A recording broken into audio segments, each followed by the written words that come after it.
Oh my, welcome to the Farzy Show, presented by Destination Retirement, destinationretirement.com. My name is Marc Farzetta, coming to you live from the Steven Singer Studios. Ladies and gentlemen, what a bipolar weekend of sports entertainment and emotions, as far as I'm concerned. Let's see. You started out Friday, we're all reacting, euphoria, A.J. Brown, Jordan Davis. Phillies get no hit. The Eagles miss on the opportunity to get Nakobe Dean. I lose my damn mind live in the digital world. I'll show you that in just a second. The man that tried to calm me down as well, G. Cobb, will join the show today talking about the Eagles draft. In the meantime, then the Eagles get Nakobe Dean still around later. Phillies get no hit. Phillies win. Phillies get a couple of home runs from Kyle Schwarber yesterday. They start throwing at each other. Well, the Mets start throwing at the Phillies, and the Phillies lose. They end up dropping 2 of 3 to the Mets. Joel Embiid gets the Sixers make it to the second round. Joel Embiid's got a broken face, can't play, and at least the first 2 games, he's got a clear concussion protocol, but he's got a fractured orbital bone. And then we find out that maybe it's just only the first 2 games that he's not playing. A seesaw of emotions, a roller coaster of emotions, as you will, when you talk about what happened in Philadelphia over the weekend. But hey, nonetheless, I look forward to breaking it all down with you guys today on this fine Monday morning. Let's start it off, though, with the Eagles and what happened over the weekend as far as this draft went.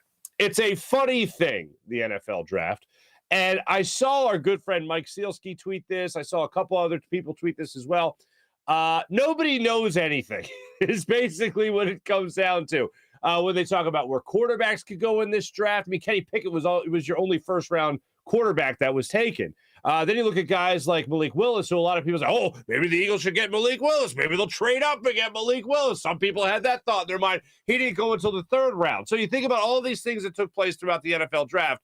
Nobody really knows anything, because really what this depends on is the people that are actually in the know, the people actually making the decisions, the other Howie Roseman and the other Howie Rosemans of the world, making that decision, making that call with their squad around them.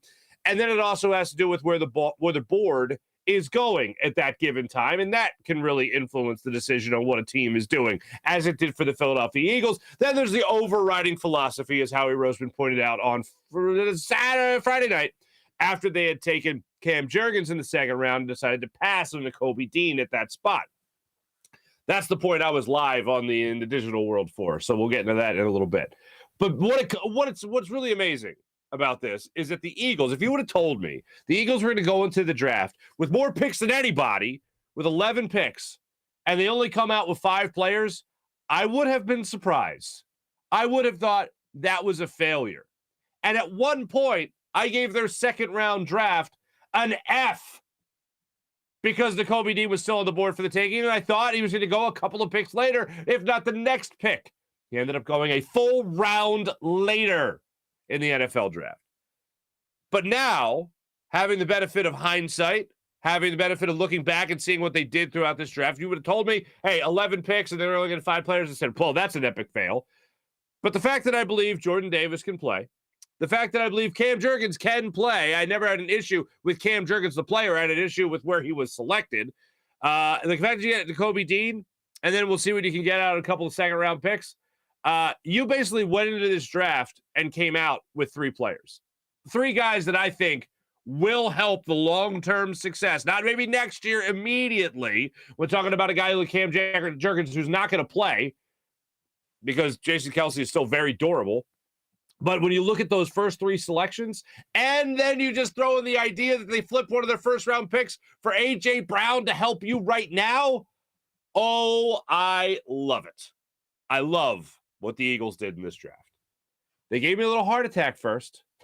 I didn't like the idea, but bottom line, after the fact, Nakobe Dean still falling on this team? Hell yeah, I'm here for it.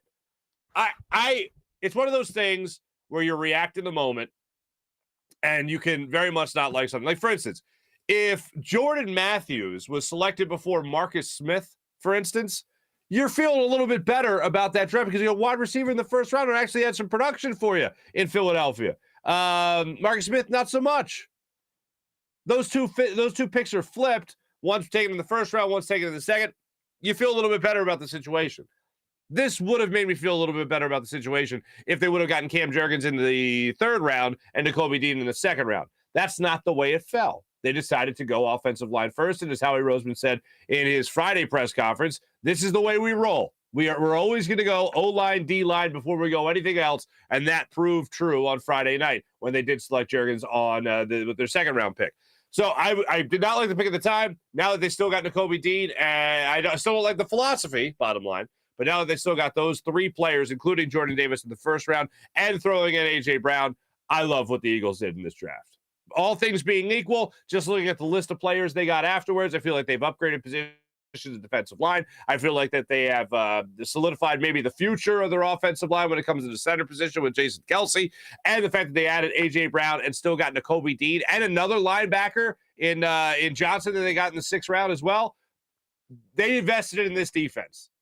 And now it's up to Jonathan Gannon to look at Hassan Reddick, Jordan Davis, Nakobe Dean, and the likes that you already have of Fletcher Cox, Josh Sweat, Brandon Graham coming back. Now you got to organize your linebacker, see what you do there with TJ Edwards, Davion Taylor, and Sean Bradley, and see what you could get out of that linebacking core.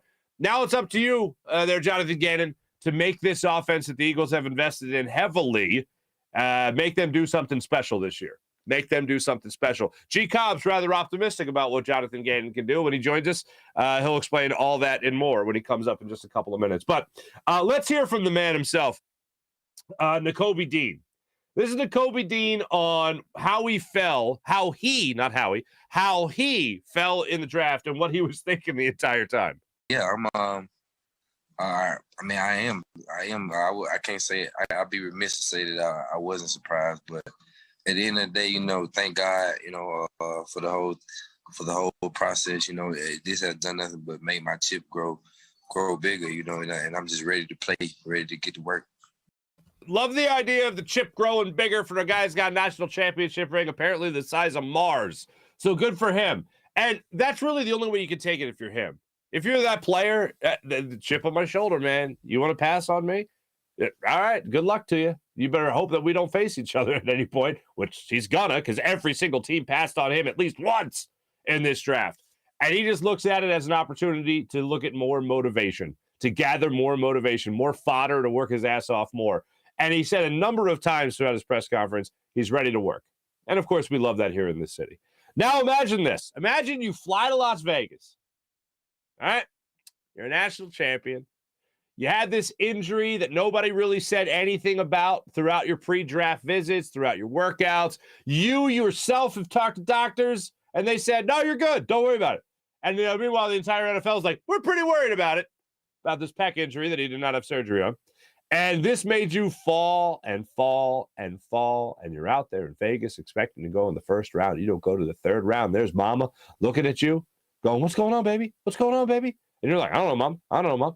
And then you got to explain this. You got to try to make sense of this. And by the way, all the while, not just your draft stock, but your bank account has taken hits. And usually I don't like it when young players talk about money, but I don't blame this guy. I don't blame Nakobe Dean for talking about 1st-round money to 3rd-round money.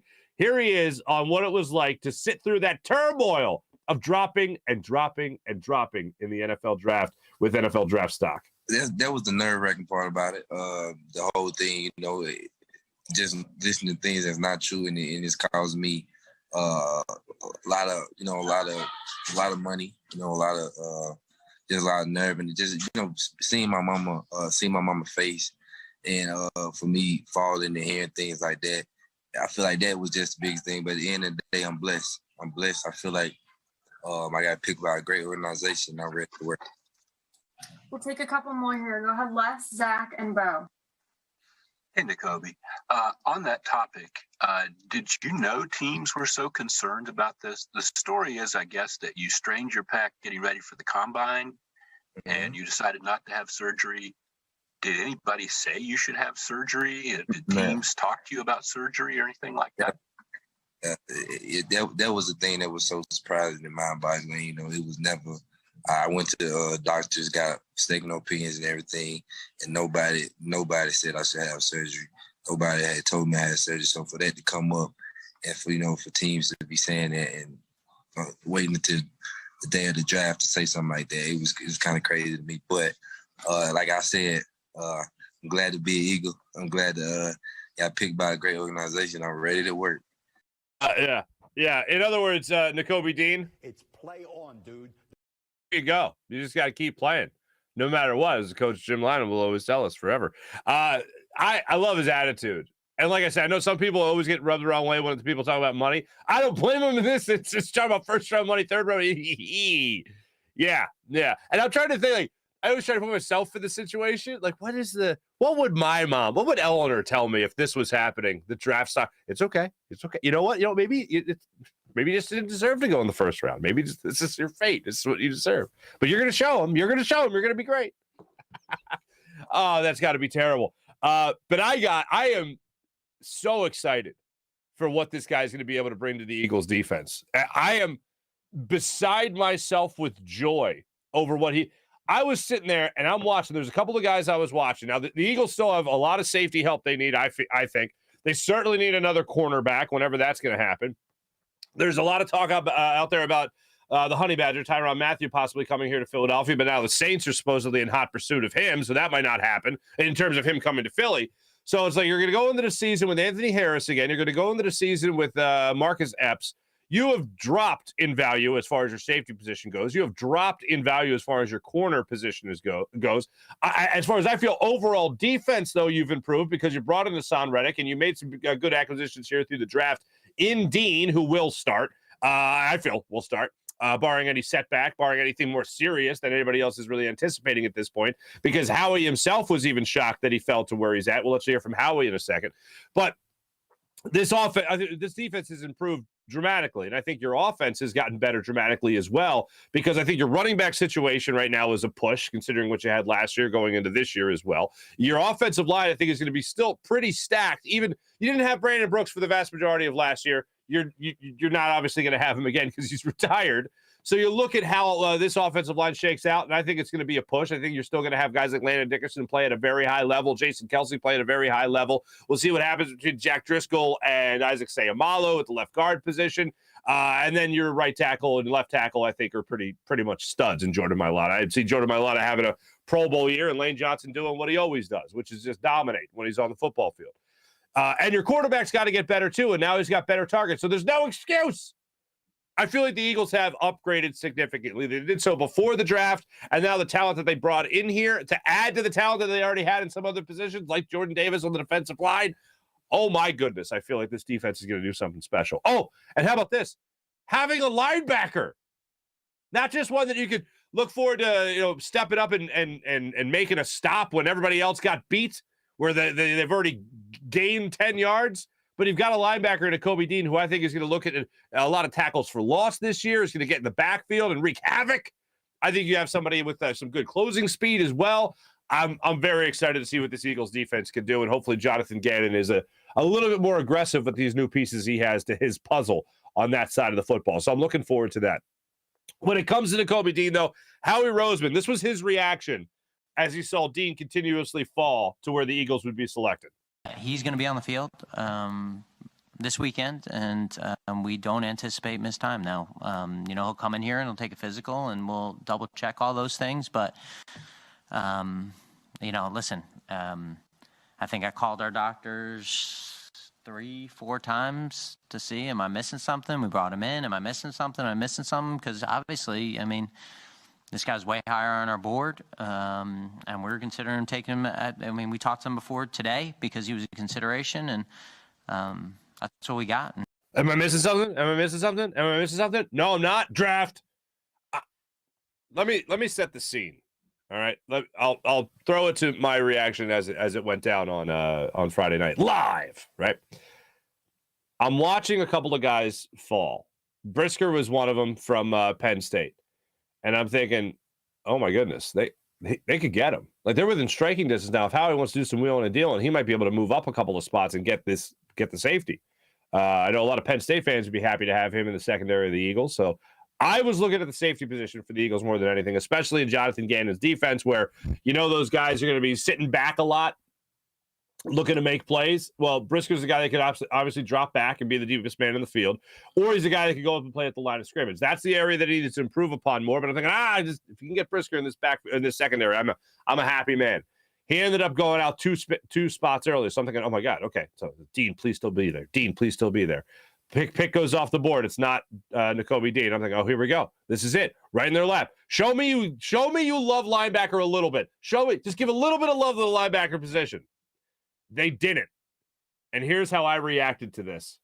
This is when they took Cam Jurgens and not Nakobe Dean. This is the courtesy of our friends over there at the Jacob Media Network. I know that people might not be happy with this pick. And you're thinking about Nakobe Dean. That was perfectly timed eye contact. People might not be happy. Mark, tell me what's on your mind. Get it all out. I for the life of me, I can't understand why there, to me at least, is a clear-cut guy that comes in here and is an upgrade over what you have already, and he fell to you. I mean, for all the people that want to talk about Howie Roseman wants to be the smartest guy in the room, and I know we talked about after the first round about how you can't force things in the draft. This is something that fell in your lap. Mm-hmm. This is a situation for Howie Roseman where you better be right. And if you're going to create all the good vibes he did yesterday by making all the right moves, I give him every credit in the world for what he was able to do in the first round. Good for you, Howie. This second round, I feel like it's botched. Okay. Botched. And you hear the beginning of that, G. Cobb, our guest today, you'll hear from him in a second. He was trying to be optimistic about it. Be like, okay, well, you always need offensive linemen. Jason Kelsey's not going to be here for much longer. I understand this Cam Jurgens pick. By the way, I saw some people have Cam Jurgens ranked as the 151st prospect. But okay. And I'm looking at it going, this is nuts, because I got to be honest with you, I didn't watch too much of Cam Jurgens in college. But I thought the obvious thing was, wait a minute, in the second round, I can get a guy that comes in and plays immediately and is a big upgrade at the position. Yeah, I'm taking him. Howie said, and I pointed this out earlier, Howie Roseman and the Eagles' philosophy is always going to be offensive, defensive line, and that's the way they roll, according to Howie Roseman. That's the way we roll. So that's the way it happened. I didn't like the pick at the time. So fast forward about, 30 minutes, about an hour. It's Devin Caney, Gary Cobb, myself, Gary's wife, lovely wife, a friend of Gary, this guy, Derek, great guy, he'll be on the show, actually. He's an author. He's a great dude. We're all eating dinner. They treated us to dinner. We had a nice dinner. And we're watching the draft. And I'm like, is Dean still on the board? No, Dean's on the board. Great. Okay, that's weird. Oh, the Phillies got no hit. Okay, this is fun Friday night in Atlantic City. And then I see Nakobe Dean go off the board in the third round. And everybody just looks at me. Because I hated that they didn't take him in the second round, and here he was available in the third round. So Howie Roseman passes on Nakobe Dean and still gets Nakobe Dean. I immediately go to my phone, and I start filming G and I film an apology, and Devin. And I'm apologizing to G for jumping all over him about being maybe this is the right pick. Maybe they know something. I'm they know nothing. They're morons. They're idiots, all of them. But the guy, hey, Howie wowed me, man. Howie wowed me. Good for you, Howie. Good for you. Again, the aesthetics, if you tell me before the draft, all right, the Eagles are going to have 11 picks going in here, okay? They're only going to come out with 5 players. I'm like, what? Are you nuts? That's stupid, Howie Roseman. I'd rather have quality than quantity. And I think in this draft, the Eagles got quality. I think they got 3 guys that can come in here and play. Jurgens ain't going to be guys who's going to start immediately. We all know that. But I think in the future, the guy can flat out play. Based on what I've read about him, based on what I've seen, watching him now after the fact, I think he can play. Listening to the endorsements from guys like Jason Kelsey, yeah, I think he can play. But the 2 guys that I think are going to come in and have that immediate impact are Jordan Davis and obviously a guy like Nakobe Dean, and that's what I'm looking forward to most. 3 guys in the draft that can play, that's a pretty good draft. And you throw in A.J. Brown, that's some nice Howie moves by Howie Roseman for one weekend and a Thursday night too as well. So overall, I'm happy with what the Eagles did. Now that I can look back at the whole draft and see how it played out, Howie knew the market. And I know a lot of people will still feel the way I felt at that time, which is, yes, draft philosophy-wise, you don't pass on a guy that will come in and be an impact immediately like Nakobe Dean would have been if you would have taken him in the second round and still will be now that he came out of the third round. You don't pass on that type of talent. But if you know the market and you know the way the draft board is going to fall, and you have a pretty good idea what could happen, then by all means, it's either just dumb luck or Howie did a little bit of homework. Him and his staff did a little bit of homework. I'll go ahead and err on the side of benefit of the doubt, which is, I think they did some homework and knew that he might still be there in that third round. So good for the Eagles in that regard. I would give this draft, as of right now, I know everyone always looks at draft grades. I would give this draft an A-. There's the one move that they made I felt was a good move to move up and get Jordan Davis. I feel like you get 3 players in a draft that can play. I feel like that's a good day at the office. And the move that also makes you better now with A.J. Brown, I think that makes you a lot better. So if the purpose of a draft is to make you a better team going into next year, I think Howie Roseman and his team certainly did that over the last 5 days. So good for them, and congrats on a fine draft.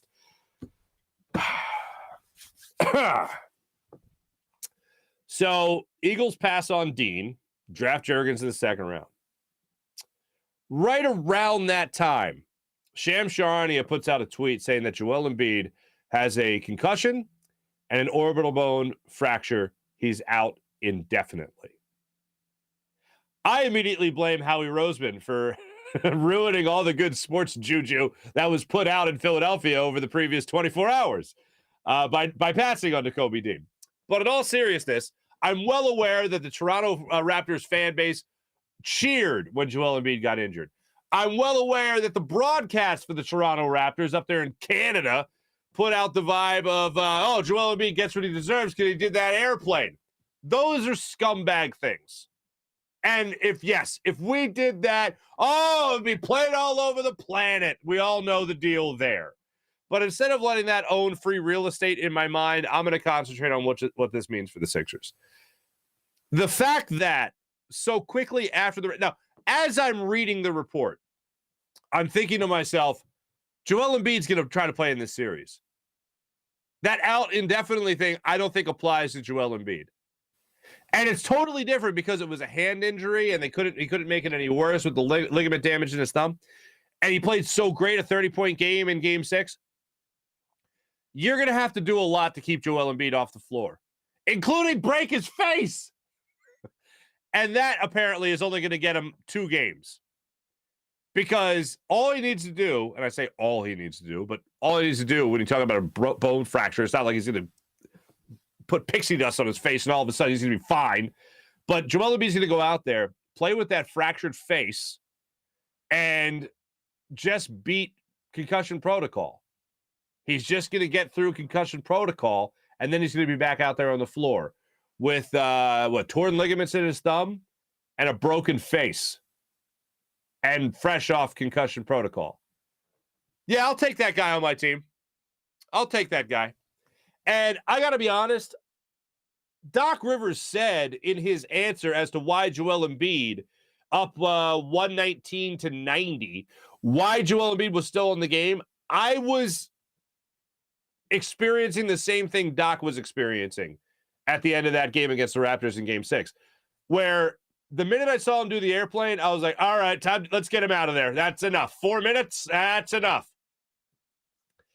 And Doc Rivers, here, I'll let you hear him because he was pressed on it by our old friend Howard Eskin about why Joel Embiid was still at the game, still in the game, despite being up nearly 30 points at that point in time with 4 minutes left. This is how Doc Rivers, everyone's favorite, Doc Rivers answered the question regarding Joel Embiid still being in the game at that point.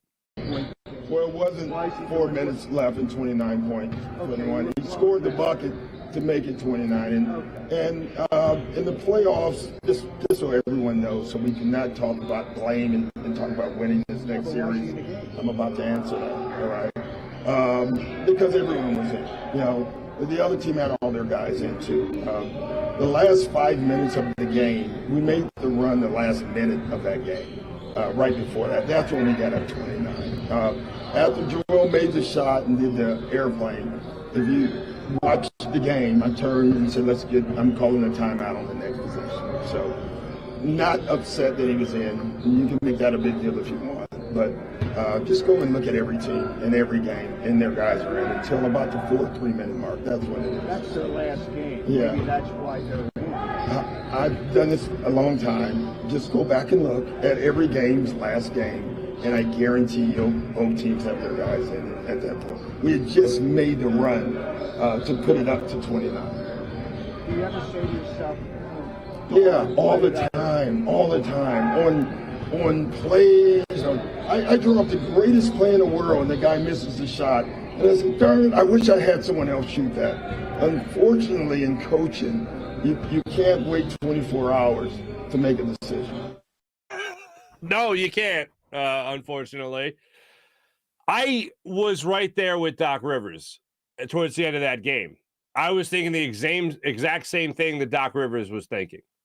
This is starting to get out of hand. There's no way they're coming back from 29 with 4 minutes left. Joel Embiid has already hit his groove, obviously. There's no reason for him to be in. Let's get him out. Like, I was around those, like, you still want to close it out, right, with your starters on the floor and all that. But it was a blowout, and I'm not one that ever really fears injury. And I know Joel Embiid has his injuries, and he's got his injury history. But I don't live in fear of injury, and I don't think most athletes live in fear of injury.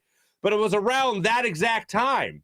The minute I saw him hit the airplane, the minute I saw him start to go running down the runway with his arms out, I went, all right, now's the time to get out. And then, boom, you saw it right there. That's when he got an elbow to the face by Pascal Siakam. And that's when his face got broken. And that's what he said after the game to the who was it for TNT, I think? I think he broke my face. And he's like, I'm serious, but it's all good. It's the playoffs. Good for you. And here we are. He did break his face. He gave him a concussion. I'm not as pissed off as some other people. I'm not even pissed off at Doc Rivers because I being honest and being real, at that exact time, I thought the same thing that Doc says he thought at that same time, which was, okay, now it's time to get him out of there. So now how do they go? How do they do? Going into this series against the Miami Heat, I don't think they do well. Our friend Max McGee, SportsCenter anchor, was doing the highlights last night, and he was saying, James Harden, your turn. And he's right, and I agree with him wholeheartedly. Max McGee, I agree with you. I just don't think it's plausible. I saw Jalen Rose talk about it, about how James Harden can be a better player when he doesn't have to worry about feeding anybody else. And I'm thinking, not anymore. I mean, I've been watching him as you guys have been watching him every game since he's been with the Sixers. I don't see a guy that can go back to MVP form. He doesn't have the speed, he doesn't have the quickness against a good defensive team like Miami. A guy like Bam Adebayo waiting at the block. Yeah, thanks, but no thanks. I don't look at James Harden as a guy that will take over a game anymore. I'll give you my classic line. I'll root for it, but I won't bet on it. Tyrese Maxey, love him to pieces. I don't see him taking it over in this series against Miami. Without Joel Embiid, there's not a lot of chance here, not a lot of hope left in me for the Sixers winning this series. If you guys watch the show, listen to the show on Friday morning, I was along the same lines there. I'm not going to bet against or pick against the Sixers right now. I'm not going to shoot them down on this Friday where we're all feeling so hunky-dory about everything that just happened on Thursday. But damn, this is a blow to the gut that Joel Embiid is not going to be available for at least the first two games of this series. There's no confidence in me that the amount of Tobias Harris, the amount of James Harden, the amount of Tyrese Maxey, and then whoever's going to be filling in. I mean, Doc Rivers has said that he could put Tobias Harris on Bam Adebayo and see how that goes, but he's not going to have Tobias play his true center position, so that means you're going to have a mix of most likely Paul Reed, B-ball Paul himself. You're going to have DeAndre Jordan out there. It's going to be a rough series for the Sixers against a team that plays some tough basketball. I mean, we know Jimmy Butler better than most people here in Philadelphia for our little sample size that we had of him in Philly. We know what type of player he is. Without his boy Joel Embiid out there, they're going to eat. The optimist in me wants to focus on team ball and James Harden getting hot and Maxey getting hot and George Niang giving you 5 threes off the bench, stuff like that, where you get the unsung heroes that everyone's starting to sing the praises. But I don't see it happening. I wasn't optimistic going into this series. I'm not optimistic now. The main reason I wasn't optimistic going into it was the Bam Adebayo versus Joel Embiid, and Joel Embiid already being banged up. That, to me, is not exactly a playoff formula for success for the Sixers. Now, without Joel Embiid, without their leading scorer, you're going to need everybody on this squad to play a perfect game. And I think that's next to impossible over a 7-game series. Not that I see this going 7. So going into it, we'll cross our fingers that somehow magically the Sixers can steal at least 1 in Miami and then give the ball to Joel Embiid in Game 3 back in South Philly. So let's cross our fingers for that. Let me tell you guys, before we go any further and talk to our friend Gary Cobb for more draft reaction here, let me tell you about my man Mike Seibert at Destination Retirement, destinationretirement.com. Mike Seibert is a retirement income certified professional, Destination Retirement LLC, a partner of 1847 Financial, and an advisor for Eagles and Sixers fans only. Maybe next year. Flyers fans, maybe next year. When it comes to long-term savings, why are you giving up current enjoyment of your income? The answer is to have income streams in retirement. It only makes sense then to understand how retirement income streams work so that you can direct savings in ways that give you the highest quality and highest income when you retire. Think of it like climbing a mountain. Is the objective just to get to the top of the mountain, or is the objective to get to the top of the mountain and then safely back down the mountain? Going up the mountain is your accumulation phase. Going back down the mountain is your distribution phase. These are the 2 different phases of your financial life, and each should be addressed separately. This month, let's talk about planning for college, that is. When you know college is expensive, how are you going to prepare for it and still retire on time? Listen to this. Let Mike show you an efficient way to help you pay for your kids' college education and still retire on your own terms. Your first step is to avoid starting your growth cycle over by depleting accounts like 529s for big expenses like college. You don't want to lose your position on your growth cycle and have to start over. You can't get that time back. Instead, set yourself up with the ability to use vehicles that can help take money out of without starting your growth cycle over again. That's right. Listen to this. You can use vehicles that you can take money out of without starting your growth cycle over again. Find out your annual retirement savings and how it can help your college savings, and how your college savings can help your annual retirement savings as well. Michael set up your own portal and retirement analyzer, then use the software to help you navigate through the different phases of your financial life. For questions or to set up a meeting with Mike, you can email him at gobirds@1847financial.com. That's gobirds@1847financial.com. Or you can call his office at 484-275-6035. That's 484-275-6035. You can also visit his website at destinationretirement.com. And as always, go Birds and play the song. Let me tell you about my friend Steven Singer of Steven Singer Jewelers. Mother's Day is Sunday, ladies and gentlemen. There's still time, though. Still time to get the best gift for mom this Mother's Day. Don't just grab the nearest grocery store flowers. It'll be dead in a week.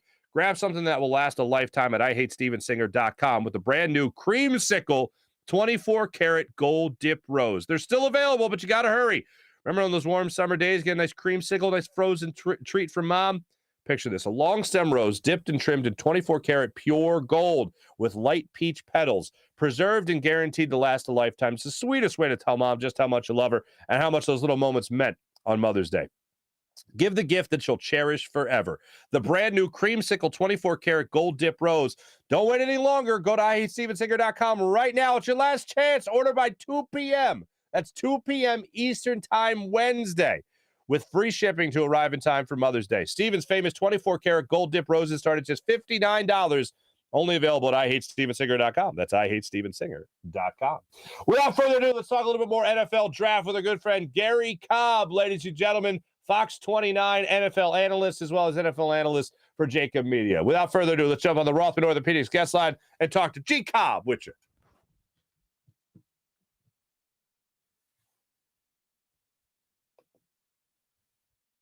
Right now on the Rothman Orthopedics guest line, my good friend, Mr. G. Cobb from Fox 29, former Eagle and Jacob Media NFL analyst, Mr. Gary Cobb. What's up, G? All's well. I think the Eagles, man, I got great things. I feel good about what they did, so I think life is good right now. If you would have told me that they were going to go into the draft with 11 picks and walk out with like 4 guys, I would have been like, what? I know. But then you flip the 1 pick for A.J. Brown. You get the guy that I really wanted in Jordan Davis. You get Cam Jurgens, and then you get Jacoby Dean all of a sudden. Or Nakobe Dean, all of a sudden, I'm like, my head is spinning, my friend. It is spinning from what they were able to do. So I played it earlier in the show. So people saw my rant and raving, and the only thing I regret is not listening to you more when they took Cam over Nakobe Dean. Well, to be honest with you, I was trying to give them a break. I did not understand that because, I figured, well, this is their last shot at him. And the thing that they'd be able to get him later. And, the thing that's going to play out. And, I just think things worked out for the Eagles. Were they sure that he was going to be there? Come on. They couldn't have been sure that he was going to be there again. Right. Things just worked out for them. And from what I hear, they're just thrilled with this kid. They think he's going to be another, Jason Kelsey at the center position because he's very athletic and he does a lot of things like Jason. So I still say, man, offensive line, we got a good offensive line. But I understand that, if you got a guy rated at a certain point, you want to go get him. Now, with Dean, who knows what really happened to make him drop? Because you're hearing all these stories about what happened. Was it the different injury? Was it that, or did somebody basically put some information out there that they knew was false? Wow. Is that what happened? Right. Sometimes rumors get started, and you don't know. Well, where did the rumor start from? But to see him drop like that. A guy that was such a key figure on that defense, who a lot of people feel is the best defense that's ever been in college football, to see a guy like that drop like he did. But just from hearing him talk, man, you like the way he talks. He's, you see the poise, you could see the leadership qualities. He's not rattled by the whole thing. It's not too big for him. And you see that right away. And that a lot of that's true because he played against Alabama. I mean, he played in big games. They knew what to do. The smarts. And then the thing about a linebacker, which is it's got to be instinctive. How to get to the ball, and somebody can't teach you that.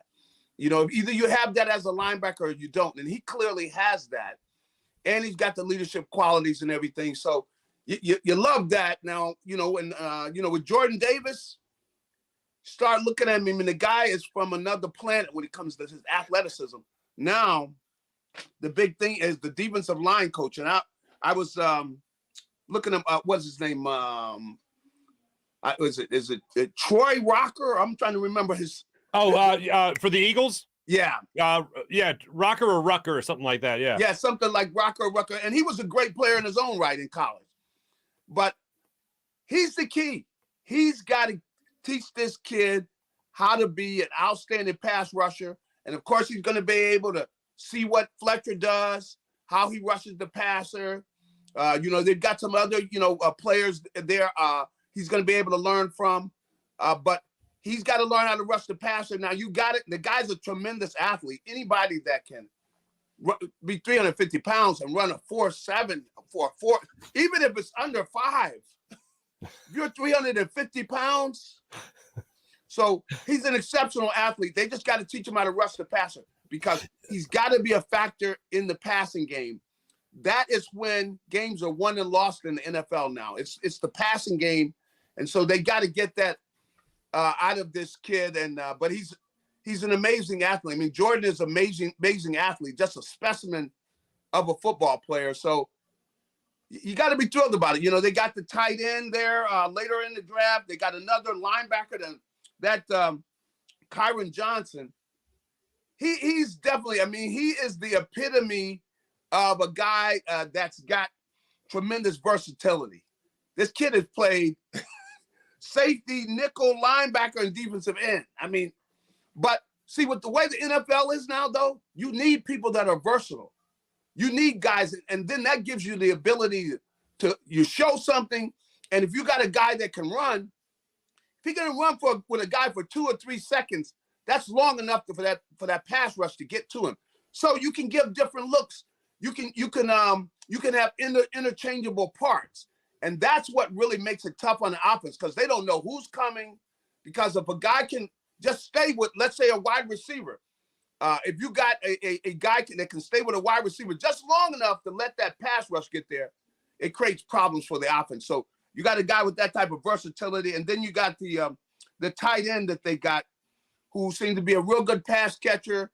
He's a guy that that's the strength of his game. He's going to learn how to block, but he can catch the ball. He can get open, catch the ball. So I like what they did. Clearly, they had a good plan. And the one thing I've got to see, of course, the A.J. Brown move, Howie is a better trader than he is a drafter. Okay? I agree wholeheartedly.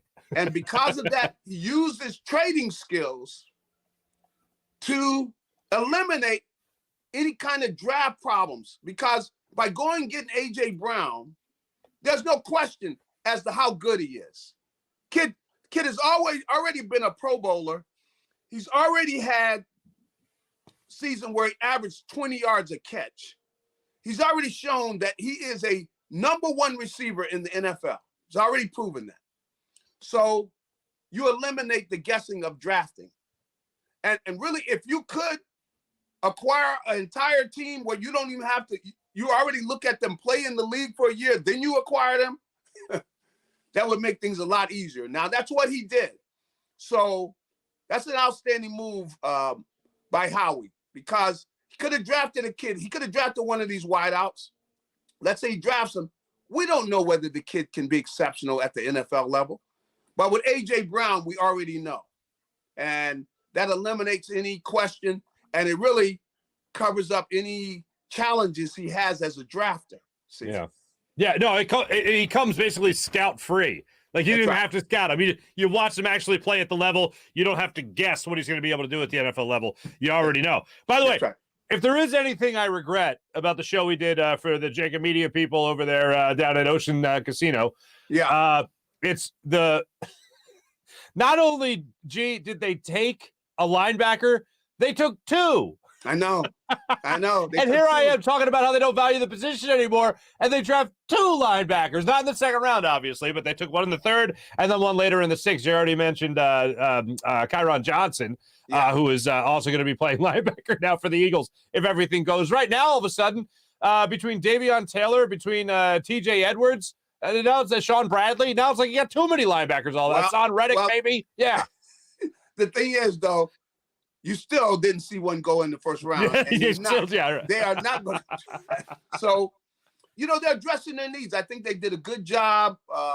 As I said, both of those guys, really, Nakobe Dean, one of his strengths is he's very versatile too. And you're giving guys different looks, but you like the quality of the kids that they drafted.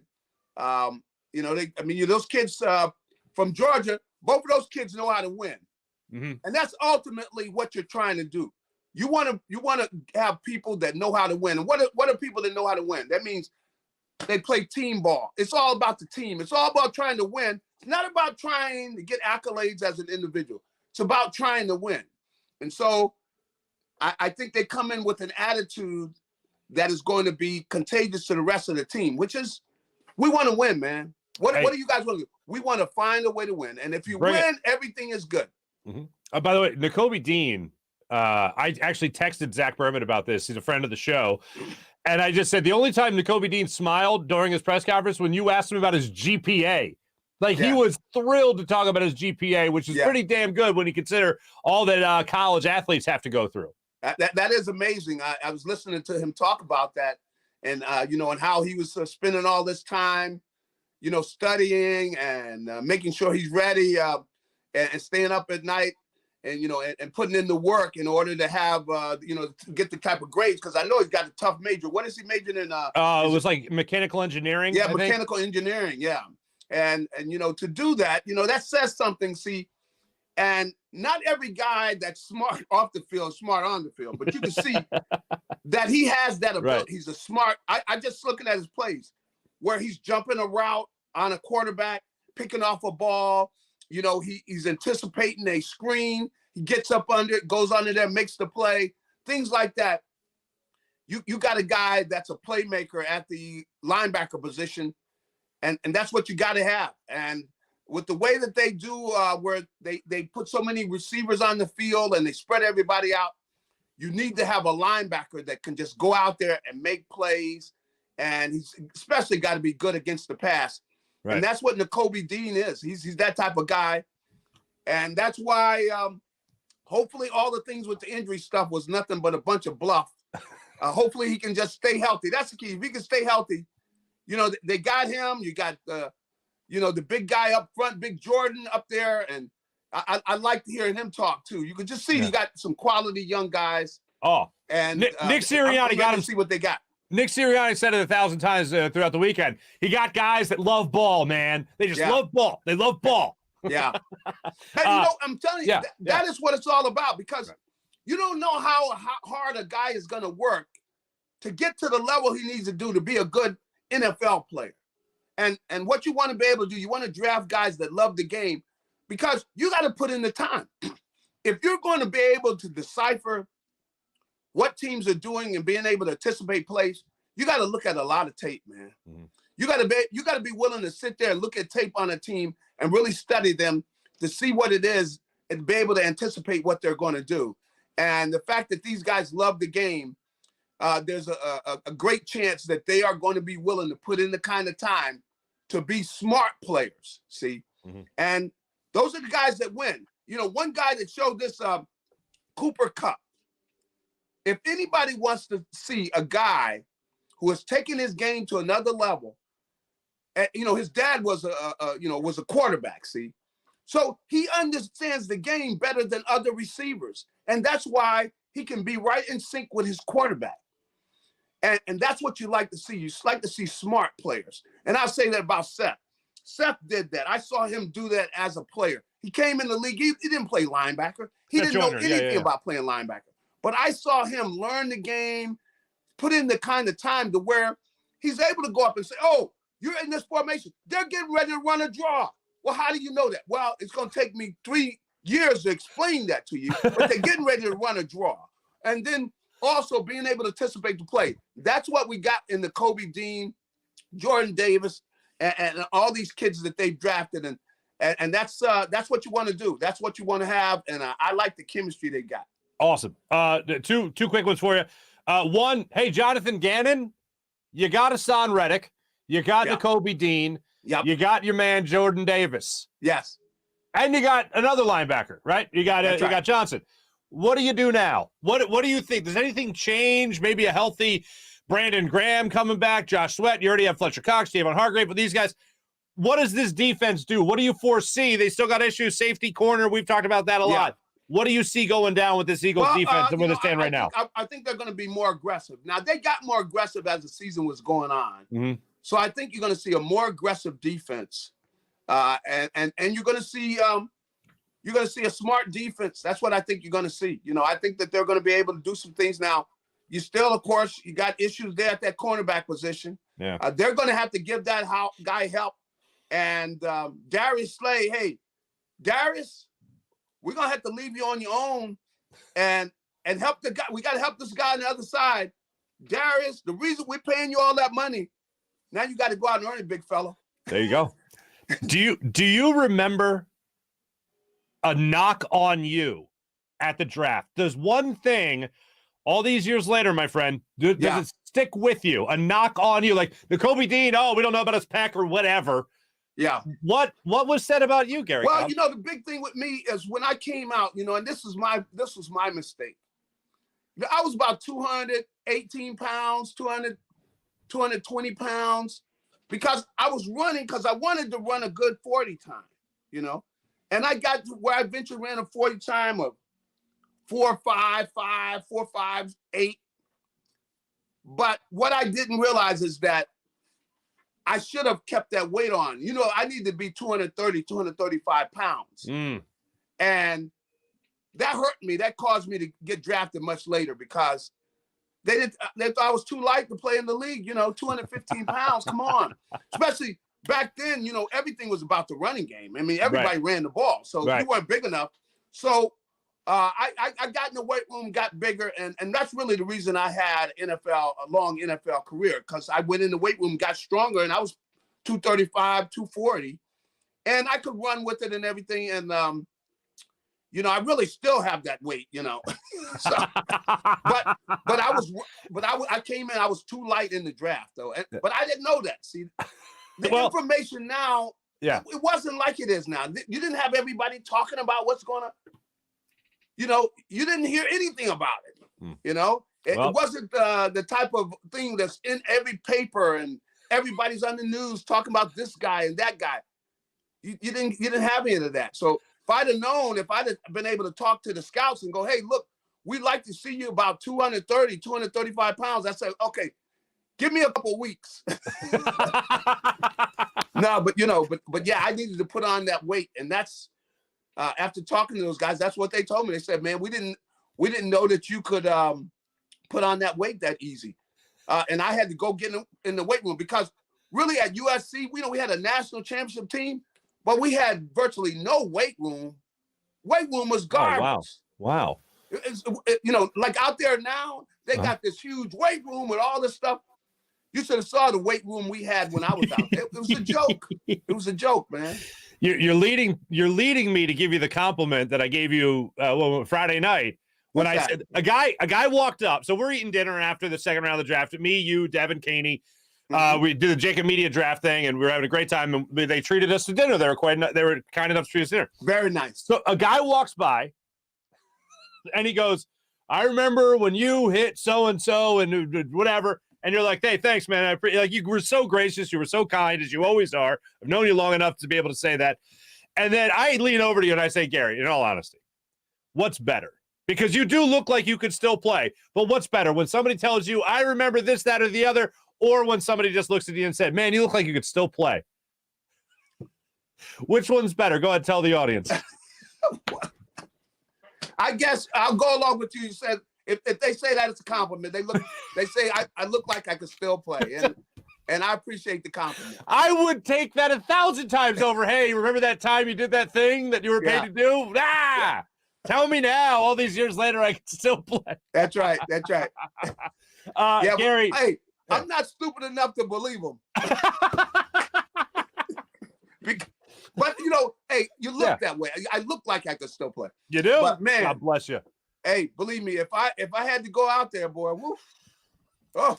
Well, the Eagles drafted enough linebackers where finally I don't think we have to worry about that. But and that is good news. That is good news. Gary, it's always great catching up with you, man. I had so much fun with you and Devin on Friday night. Great catching up with you again. Thanks for being on the Farzy show yet again. Hopefully I'll see you down there at the NovaCare Complex sometime soon. Make sure you guys check out Gary Cobb across all his guest appearances, of course, on Fox 29 as well as an NFL analyst. G, great catching up with you, my friend. Thanks so much. Hey, my pleasure, Mark. Hey, and have a great one. We had a good time down there, down the shore there this last weekend. We certainly did. G Cobb joining us on the Rothman Orthopedics guest line.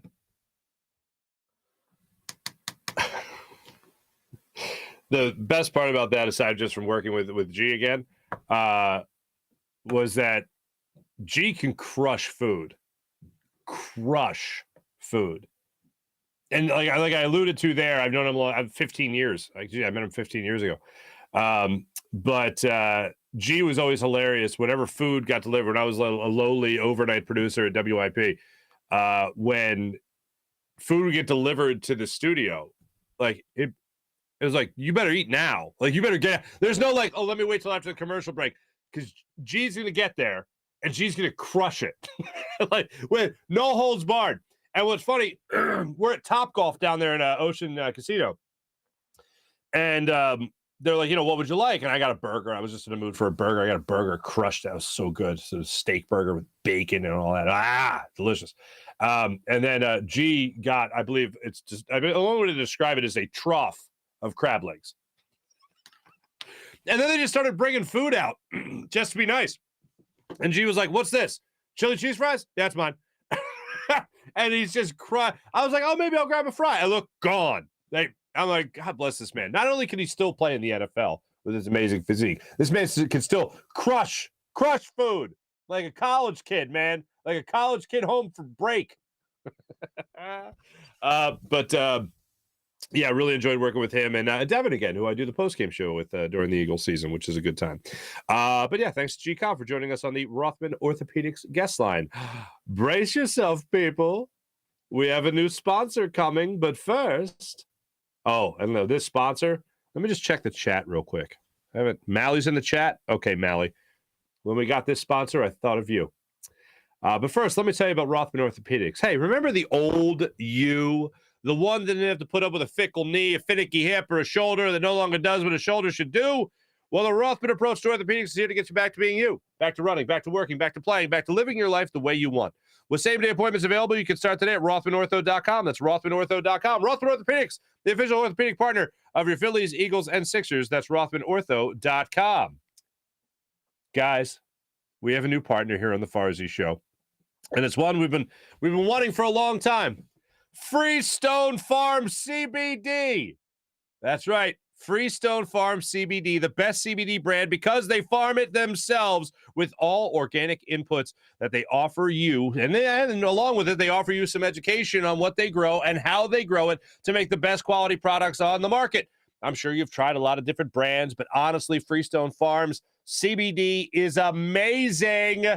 Highly recommended, people. It's great after working out. It's also great for going to bed. Helps you sleep easier.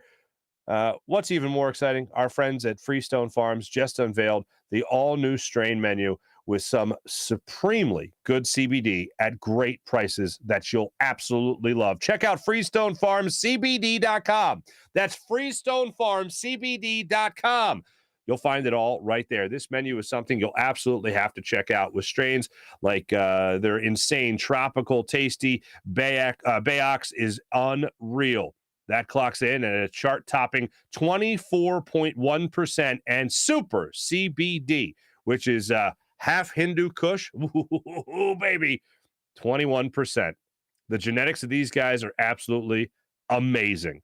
They grow out all their premium hemp flower in the Garden State as well with organic inputs at IPM. There's absolutely nothing synthetic about this jar. They're absolutely unreal. After harvest, they carefully preserve all the plant compounds with a perfect 3-month cure. Mwah. Just one look or smell is enough to know it's CBD done right, and that it's the great product and perfect product for you or for anyone looking to make a natural approach to everything we put in our bodies. And how about this? How would you like 20% off? That's right, you heard me. 20% off. All you got to do is use the promo code Farzy. That's promo code Farzy for 20% off at checkout. Promo code Farzy at CBD. How about that? FreestoneFarmsCBD.com. That's FreestoneFarmsCBD.com. Use promo code Farzy for 20% off. Mally, you're welcome. How about, and the rest of you for the matter. Excuse me. Let me tell you, ladies and gentlemen, about the great people at PHL Sports Nation, Philadelphia Sports Nation, enhancing your Philadelphia sports fan experience across all social media and blogs. That's PHLSportsNation.com. The chat check is already bumping. Speaking of the chat check, let's bump into the chat check, ladies and gentlemen. See how everybody's doing today. Sean Gillespie, good morning. Kevin, good morning. Dan, good morning, everyone. Seeing Sum 41, parentheses, that's a band, Marc, with my daughter, and I won't see game one. JoJo out. Sucks. Dan, 2 things. 1, I'm sorry you're going to miss game 1. 2, thank you for telling me that was a band because I would not have known. Sum 41. Dan, you know me well enough to know that I would not know that that's a band. Thank you. Mally, good morning, people. Good morning to you. Smoke them if you got them. Wow, how appropriate that is later in life. All right. Kevin, good morning again. I Shine 101. What's going on? How you doing? Mally, popping again. How you doing? Dan, hello. Alyssa, good morning. Dan Schwartz, I hate to admit it, but the little weasel did a good job. He really did. Howie wowed me, baby. Howie wowed me. And it's not often that after a draft we get wowed by Howie Roseman. Carter James, good morning. What's going on? Jack Ewing. We did it, ladies and gentlemen. We absolutely did. We did do it. It only took Howie like 20 years to actually have a good draft, says Mally. Yeah, he did. Shiloh, what's going on? Tough close out for the Flyers. Yeah, a little bit. Alyssa, what's happening? Shiloh, hello again, Dan. You nervous for tonight, guys? Yes. Mally, B-Ball Paul is going to show off tonight in Joel's absence. Fingers crossed. Let's hope that happens. We still got Jordan Howard. That's a good question. I don't think Jordan Howard's still on the roster. Real time. Good morning, my non-muted chat room. Why would we mute anybody? We don't like muting people. Sometimes people are inappropriate towards others. Not towards me. I don't give a damn about me, but others in the chat. You know what I'm saying? Wow. Eagles finally have linebackers not named Jeremiah Trotter. Mally, that's right. Like what? Like how good would it be to refresh that button for a second? To not talk about, like, I remember Alex Singleton, friend of the show, love the guy. Congrats. I hope he has a lot of success in Denver. But he had been on the show a couple times. And I told him about the whole stigma around linebackers for the Eagles. And I was like, have you heard of this? Have people told you about it? Whatever. And he's like, no. And he was like a little heartbroken. And I felt almost bad, but I didn't. And he's just like, oh, I'll do what I can to try to adjust that. And look, he led the team in tackles, 2 years? So I wish him all the success in the world. And the other thing. But when it comes to the linebacker position of the Eagles, we always go, they haven't had a linebacker since Jeremiah Trotter. And then they had two serviceable guys with Nigel Bradham, and they had Michael Kendricks. And now it looks like they can have guys not going to just be serviceable, but could be playmakers, and depending on how they use Hassan Reddick and also how they use Nakobe Dean. So I'm here for that, for all of it. Shiloh, what's going on? Calling Dan the GOAT. He is the GOAT. Real time, hello again. Michael Shane, what's going on? Good morning to everyone except Eddie Jordan, you slick liar. Eddie Jordan? Eddie Jordan? What is happening? When the pick happened, I swore that a hair grew on Mark's head. Oh, when they passed on to Kobe Dean? Yeah. Can you believe Mark doubted Howie? Psst, what a loser. Thank you, Dan. Jack Ewing, am I missing something? Oh, with Eddie Jordan? I don't know. Mally's saying, have we ever seen Eddie Jordan and Duck Rivers in the same room? No, we haven't. It's a good point. Real time. Media apologizing doesn't ever happen. Damn it, Mark. You're a poor example. I am. I was more so apologizing to Gary. Because Gary, during the pick of Cam Jurgens, was like, maybe they see him as taking over for Jason Kelsey. And I'm like, no, stupid. It's all dumb. Howie's an idiot. All the good vibes created yesterday are gone. And Joel Embiid did it because of Howie Roseman. That's how I reacted, which I feel was totally appropriate. Funny story, I'll tell you real quick. I got upset over the weekend. Yesterday, I got upset about something, and I slammed the car door or something like that. Not something I did it. I slammed the car door. I was upset, and my wife says to me afterwards, she goes, "Do you feel that you overreacted?" Do you feel that you overreacted in that situation by slamming the car door? And it was over something mundane, but it was just at a point in the day where I was like, put me in front of a TV. I just want to watch the Phillies. And the question, whenever somebody asks me, and it doesn't happen often, but whenever somebody asks me, do you feel that you overreacted in this situation? And basically, I'll give you the long and short of it. Someone in the family thought it was necessary to buy my daughter a toy after she had not been a good girl. She had not been nice. And I come from a family where the worst thing you could be is lazy. And then right after that, the worst thing you could be is spoiled. Like my parents did a phenomenal job convincing my brother and I that we were poor.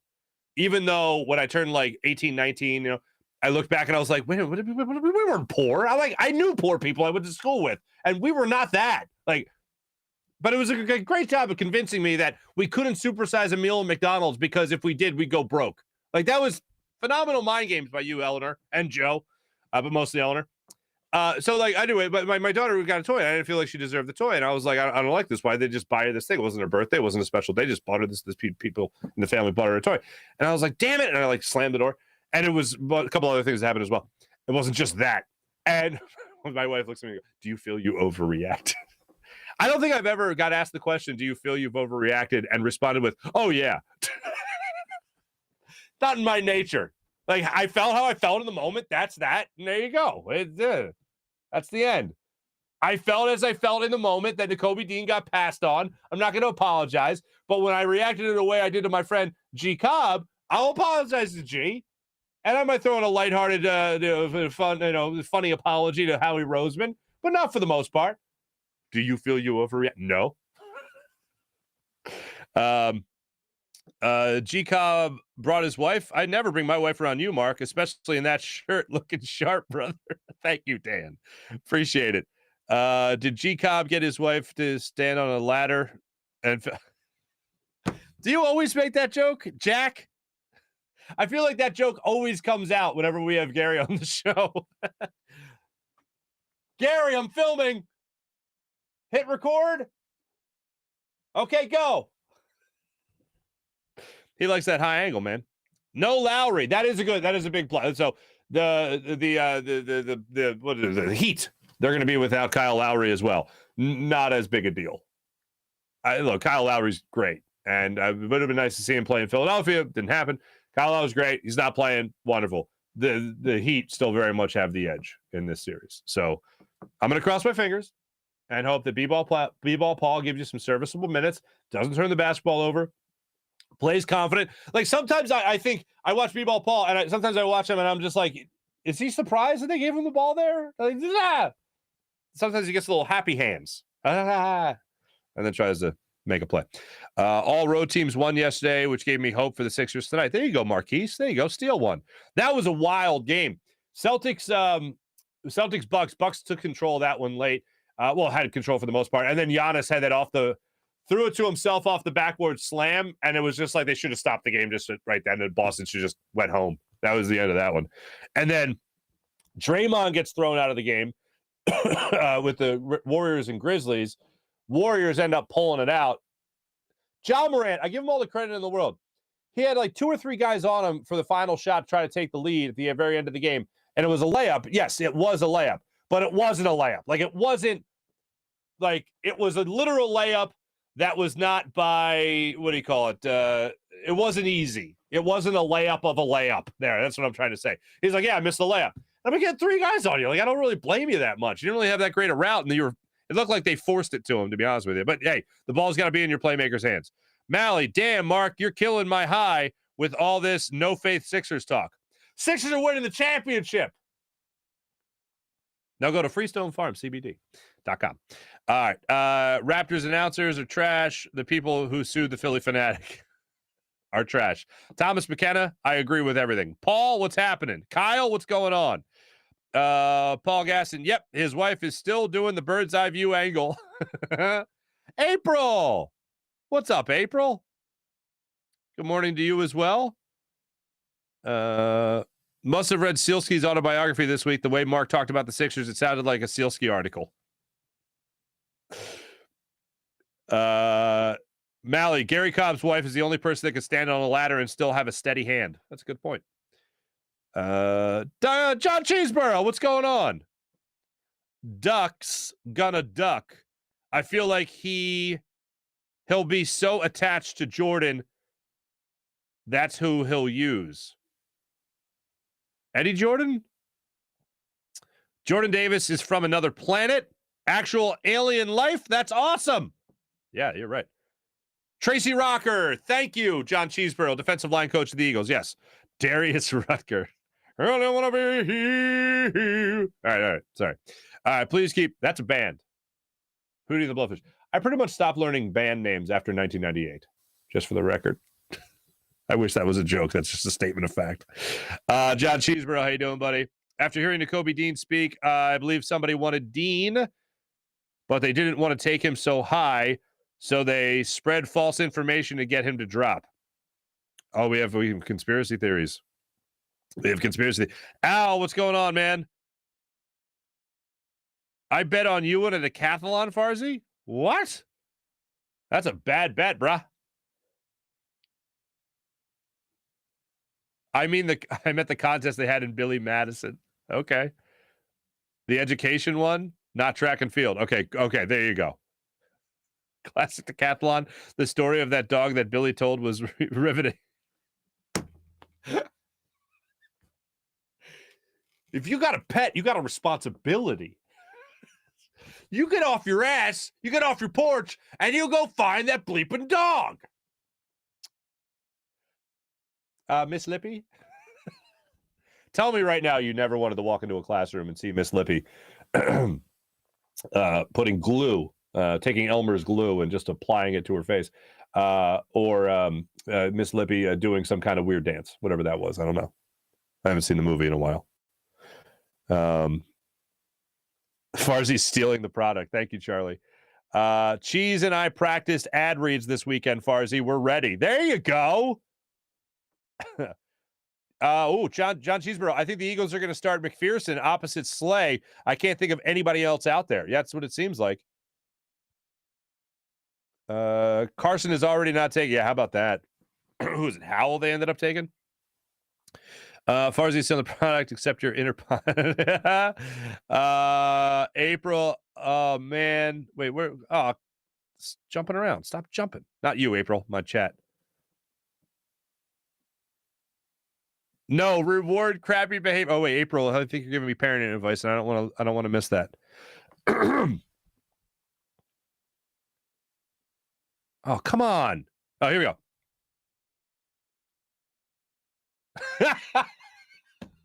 April, now I know why Mark says he doesn't smoke. He's just slamming gummies. That's great. Yep, Farzi's high, says Al. Thank you. Mark, I've been saying this about THC and CBD since I was 13. There you go. Wow, Mark loves Freestone Farms THC. I mean Freestone from CBD. Farzy is acting calm. Sean Gillespie, a very slow Farzy show will be in effect now, 2 to 3 hours. Could you, if you guys ever tuned in, whether it was to watch or to listen on the podcast, hello, all the people on the podcast. If you guys ever tuned in and like saw me calm, you would think something was up, right? Like, I'm told that when I'm not, like in my personal life, I'm told that like if I'm calm and not somewhat agitated about something, that it's almost like, it's like, are you in a hostage situation? Is there somebody behind the camera telling you to say what you're saying? Mark seems like a little extra happy reading his sponsor. Ben Timmons, what's up, buddy? It's a happy medium, all the espresso. What's happening here? Sum 41 is awesome. Come on, Mark, laugh out loud. Here's who I am in music, okay? Somebody says Sum 41, and I'm like, I don't know who they are. And then somebody starts like singing a little bit of their song. I'm like, oh, that's those people. Oh, they did that. Friends of ours just invited to a concert, and I was like, I'm good. Like, I'm not good. Like, let's go. It's gonna be fun to go to a concert. I'm like, no, I'm good. Never heard of the band. Never heard any of the. They played me a song. They like sent me a song, and I'm like, nope, don't know it. I'm out. But I saw Sum 41 as a kid, says Alyssa. There, Alyssa, there you go. I swear I love this show. Oh, thank you, Mally. Good to have you. Good morning, people. Good morning, Clay. You woke up late? Hey, man, it happens. Let's see here. Clay saying hi to Charlie. What's up, Charlie?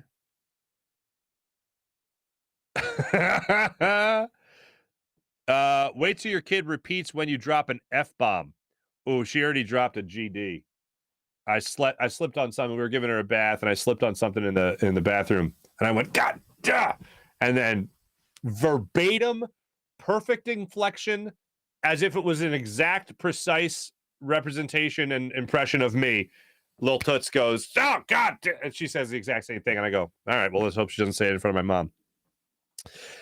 We definitely need Mrs. Farzy as a guest. Oh, my mom would eat it up. April says, nope, don't reward crappy behavior. Thank you, April. We need Mrs. Farzy as a guest. We need Mama Farzy as a guest on Mother's Day. Here's the deal. If you guys want like a 4-hour Farzy show, I got to book my mom, because my mom is the storyteller.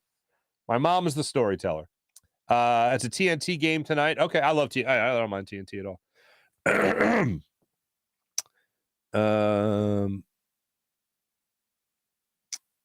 Appreciate all you guys.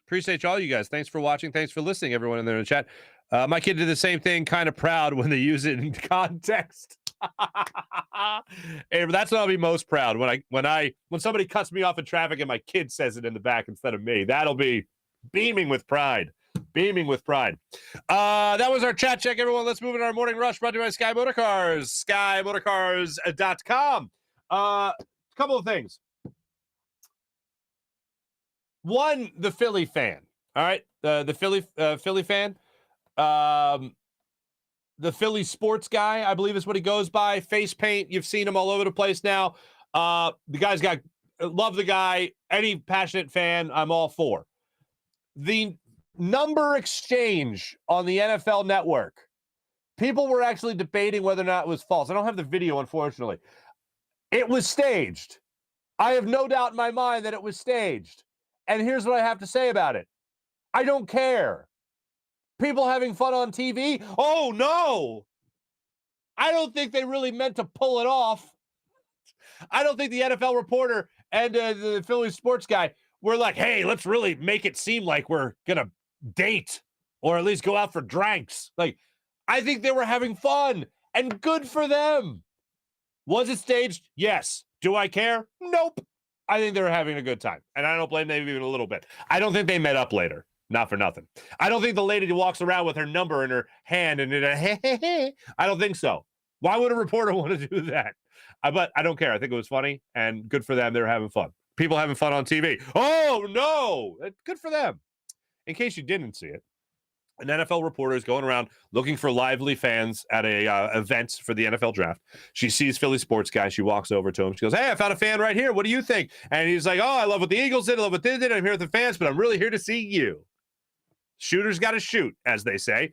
And the nice lady reporter goes, oh, take that. And she hands him a slip of paper, presumed to be her number, and he walks out of the shot. It's staged. So what? They were having fun. I laughed. I smiled. Good times. Anyway, hopefully the Phillies learn how to win a baseball game again because that'd be fun. And hopefully they don't get thrown out by the other team because that is not fun. And hopefully they have a manager in Joe Girardi who doesn't allow them to get thrown at. So that'd be nice. But all that will start tomorrow if it starts at all as they visit the Texas Rangers host the Texas Rangers after dropping 2 or 3 to the Mets, who are just on fire. That'll be another early start time, 6:45. So there you go. What else do I have? Oh, yeah, we'll get into that tomorrow. We're going to break down the Sixers game 1. Hopefully a game 1 win. As I said, hopefully they steal 1 in Miami. And they come to Philadelphia split at 1 game apiece. But we'll break that down tomorrow. Also, Josh Adams will join the show later in the day tomorrow. Talk about the park that he's opened in Bucks County in Warrington. So we'll talk about that and also his experience with the Philadelphia Eagles as well. T-Bro says the reporter slipped him a 5. Okay.